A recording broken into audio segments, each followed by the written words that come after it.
আরে বাপ রে, আরেকজন আসছে পরামর্শদাতা। আমার যেন কোনো বুদ্ধি নাই। চুপ করে থাক, আমি কথা বলতে নিলে কেউ কথা বলবি না।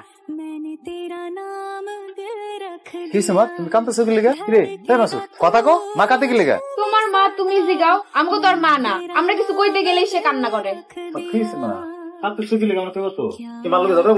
ওরা আর কি কইব, আমারই দোষ। আমি তো সংসারের কেউ না। সব বুদ্ধি আছে ওগো, আমার তো কোনো বুদ্ধি নাই। ওরা সবকিছু বুঝে, আমি বুঝি না তো। আমার কথার কোনো দামও নাই।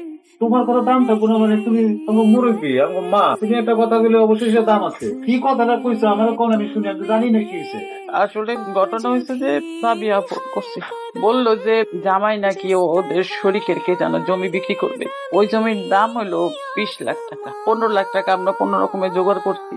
তুমি যদি 5 লাখ টাকা দিতে পারো তাহলে আমাদের উপকার হয়। তাই সাবিয়া বললো যে বাইরে কও যে আব্বা যে জমিটা লিখে দিতে ওইটা যদি বিক্রি করতো